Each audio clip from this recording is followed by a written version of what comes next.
जादुई बैंड। किसी गांव में सौरभ नाम का एक आदमी रहता था।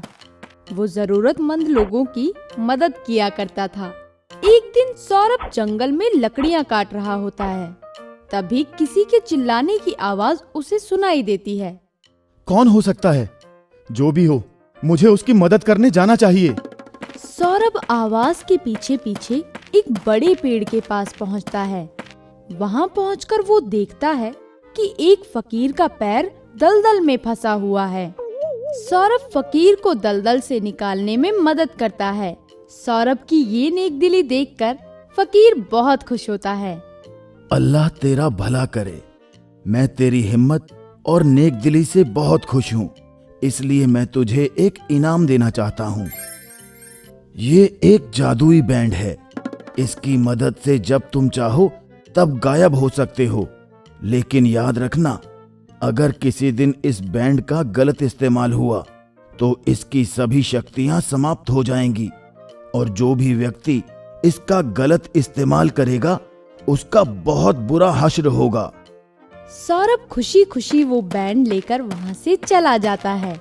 वो उस जादुई बैंड की मदद से गांव के लोगों की मदद करने लगता है। एक बार गांव में साहूकार के घर से कीमती गहने चोरी हो जाते हैं, जिसकी वजह से सभी गांव वाले बहुत परेशान हो जाते हैं। हे भगवान, मैं तो लुट गया। मेरे घर के सभी गहने चोरी हो गए। हमारे गांव में चोरी? ये कैसे हो सकता है? आज से पहले तो ऐसा कभी नहीं होया। ओए, हम लोगों को जल्द ही उस चोर का पता लगाना होगा, नहीं तो कल हमारे घर भी चोरी हो सकती है। सौरभ गांव वालों की बातें सुनकर बहुत परेशान हो जाता है और उन सब की मदद करने के बारे में सोचता है। वो रात को अपने जादुई बैंड की मदद से गायब होकर पूरे गांव में घूमने लगता है। सौरभ को जादुई बैंड का इस्तेमाल करते हुए उसका दोस्त मयंक देख लेता है। कहीं वो सौरभ ही तो नहीं जो रोज रात को गांव में चोरी करता है? लेकिन उससे मुझे क्या? मुझे तो बस ये गायब होने वाला बैंड चाहिए। इसके बाद मयंक अपने घर चला जाता है और सौरभ चोर को ढूंढते हुए गांव में इधर से उधर घूम रहा होता है। कुछ देर गांव में घूमने के बाद सौरभ की नजर एक आदमी पर पड़ती है, जो चुपके से खिड़की के जरिए सरपंच के घर में घुस रहा होता है। अच्छा, तो यही है वो चोर जो गांव में चोरी कर रहा है। आज तो मैं इसे पकड़ कर ही रहूंगा। सौरभ चोर के पीछे पीछे सरपंच के घर में जाता है। जैसे ही चोर घर का सामान चुराने लगता है, सौरभ घर के कुछ बर्तन फेंक देता है और जल्दी से चोर को पकड़ लेता है। चोर असमंजस में पड़ जाता है। जब तक उसे कुछ समझ आता, तब तक घर के लोगों की नींद खुल जाती है और वो चोर को पकड़ लेते हैं। इसके बाद सौरभ वहाँ से चला जाता है। आखिर तुम हमारे हाथ आ ही गए, अब तुम नहीं बचोगे।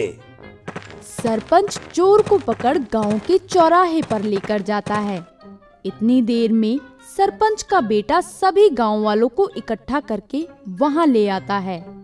ये है वो चोर जिसने पहले साहूकार के घर में चोरी की और आज मेरे घर में चोरी करने आया था। इसे तो कड़ी सजा देनी चाहिए। आज से तुम इस गांव में नहीं रहोगे।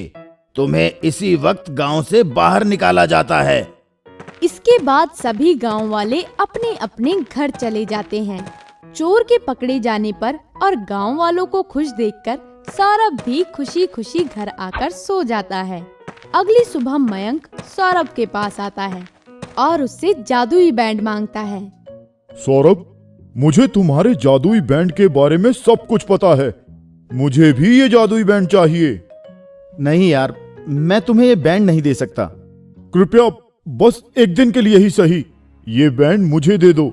मुझे बस जादू का अनुभव करना है।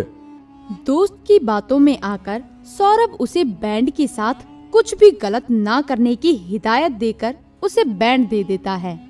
वाह, जादुई बैंड, अब आएगा मजा। मयंक बैंड लेकर वहाँ से जा ही रहा होता है। तभी सौरभ उसे दोबारा सावधान करता है, लेकिन मयंक उसकी बात को नजरअंदाज करते हुए वहाँ से चला जाता है। उसी शाम मयंक जादुई बैंड पहनकर गायब हो जाता है और पूरे गांव में घूमते हुए सभी लोगों को परेशान करने लगता है। कभी वो औरतों के पानी से भरे मटके फोड़ देता है तो कभी मिठाई की दुकान से मिठाइयाँ चुरा कर खाता है, जिसकी वजह से सभी गांव वाले बहुत परेशान हो जाते हैं। सौरभ खामखा मुझे डरा रहा था, मुझे तो बहुत मजा आ रहा है। अचानक ताबीज में से धुआं निकलने लगता है। ये सब देखकर मयंक बिल्कुल हैरान रह जाता है, लेकिन जब तक वो कोई प्रतिक्रिया कर पाता, उसका आधा शरीर शक्तिहीन हो जाता है और वो जमीन पर गिर जाता है। ये सब मेरे साथ क्या हो रहा है? कोई मुझे बचाओ! मयंक को ऐसे देख कुछ गांव वाले वहां इकट्ठा हो जाते हैं और उसे वहां से उठाकर उसके घर ले जाते हैं। जैसे ही मयंक की तबीयत के बारे में सौरभ को पता चलता है तो वो उससे मिलने जाता है। क्या तुमने बैंड का गलत इस्तेमाल किया था? सौरभ के पूछने पर मयंक उसे सारी बात विस्तार से बताता है, जिसे सुनकर सौरभ दुखी हो जाता है।